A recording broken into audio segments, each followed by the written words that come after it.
దీదీ, నేను లోపలికి రావచ్చా? ఓహ్ స్నీత, లోపల రా. చెప్పండి, మీ చదువు ఎలా సాగుతోంది? అది బాగా జరుగుతోంది, దిది. ఈ రోజు కొంతమంది బయట నుండి నా పాఠశాలకు వచ్చారు. వాళ్ళు మాకు పీరియడ్ల గురించి సమాచారం ఇచ్చారు. అవి కూడా మాకు పీరియడ్స్ సమయంలో ఉపయోగించగలిగే వస్తువుల గురించి చెప్పారు. కాని నేను పూర్తిగా దృష్టి పెట్టలేకపోయాను కాబట్టి నేను ఏమీ అర్థం చేసుకోలేకపోయాను. వాళ్ళు పునర్వినియోగించుకోగలిగే శానిటరీ న్యాప్కిన్ గురించి మాట్లాడుతున్నారు. నాకు అర్థం కావడం లేదు, దిది. మేము పీరియడ్స్ సమయంలో ఉపయోగించిన దానిని మళ్ళీ ఎలా ఉపయోగించగలమో, దాన్ని పారేయాలి కదా? మరియు వారు కప్పుల వంటి దేని గురించి మాట్లాడుతున్నారు. మాసిక సమయంలో కప్పులను ఎలా ఉపయోగించవచ్చు? ఓహ్ నీతా, వారు పునర్వినియోగించగలిగే శానిటరీ నాప్కిన్లు, పునర్వినియోగించగలిగే ప్యాడ్లు మరియు మెన్స్ట్రువల్ కప్పుల గురించి మాట్లాడి ఉండాలి. అవును, అలాంటిదే. ఈ రోజుల్లో మార్కెట్లో కొత్తగా వచ్చిన వాటిని మనం ఉపయోగించాలా అనే విషయం నాకు తెలియదు. ఇది అన్నిటి గురించి నాకు ఎలాంటి సమాచారం లేదు. సరే నీతా, నేను నీకు పీరియడ్స్ సమయంలో ఉపయోగించే అన్ని ఉత్పత్తుల గురించి చెబుతాను. మొదటగా నేను మీకు పీరియడ్స్ సమయంలో ఉపయోగించే దుస్తుల గురించి చెబుతాను. మునుపటి కాలంలో ప్రజలు పీరియడ్స్ సమయంలో పత్తి బట్టను ఉపయోగించేవారు.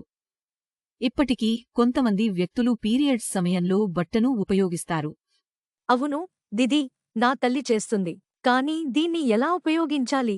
దీనికి మేము 12 నుండి 18 అంగుళాల పొడవు ఉన్న శుభ్రమైన పత్తి గుడ్డను ఉపయోగించాలి. ఈ బట్టను ఎక్కువసేపు లోపల ఉంచకూడదని గుర్తుంచుకోండి.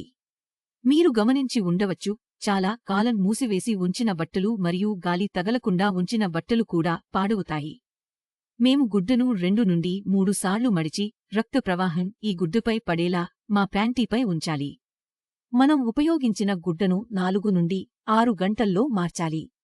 దాన్ని తీసివేసిన తర్వాత దాన్ని పారవేయవచ్చు లేదా సబ్బుతో బాగా కడిగి, వేడి నీటిలో 15 నుండి 20 నిమిషాలు నానబెట్టి, ఎండలో ఆరబెట్టవచ్చు. ఎండిన తర్వాత మళ్లీ ఉపయోగించవచ్చు. ఈ రోజుల్లో మార్కెట్లో బట్టతో తయారుచేసిన ప్యాడ్లు కూడా ఉన్నాయి. ఇవి వివిధ పరిమాణాలలో వస్తాయి. మన రక్త ప్రవాహానికి అనుగుణంగా వాటిని ఎంచుకోవచ్చు. వాటికి వెనుక బటన్లు ఉన్నాయి, కాబట్టి అవి తమ స్థానంలో నుండి కదలవు మరియు మచ్చ పడే టెన్షన్ ఉండదు. ఓహ్, కాని మనం దాన్ని ఎక్కడ పొందగలము?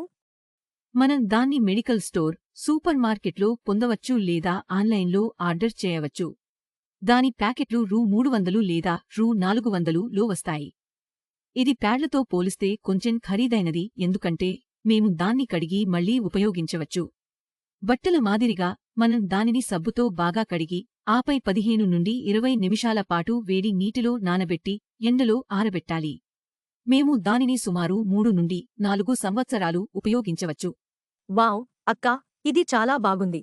అవును, కానీ దీన్ని ఉపయోగిస్తున్నప్పుడు కొన్ని విషయాలను జాగ్రత్తగా చూసుకోవడం ముఖ్యం. మొదట బాగా కడగడం ముఖ్యం, దానికి ఎక్కువ నీరు అవసరం. రెండవది, దాన్ని బహిరంగ గాలి మరియు సూర్యరశ్మిలో ఉపయోగించడం ముఖ్యమైనది. బాగా కడగకపోతే మరియు బహిరంగ గాలి మరియు ఎండలో ఉపయోగించకపోతే మన శరీరంలో దురద, కాలడం మరియు సంక్రామకాలు వచ్చే అవకాశాలు ఉండవచ్చు. నేను కొత్తగా మరియు భిన్నంగా ఏదో నేర్చుకున్నాను. మరియు కప్పు గురించి చెప్పండి. మనం కప్పు గురించి మరొకసారి మాట్లాడుకుందాం. నిజానికి నాకు ఇప్పుడే కొన్ని అత్యవసర పనులు ఉన్నాయి. సరే, అక్కా, సమస్య లేదు.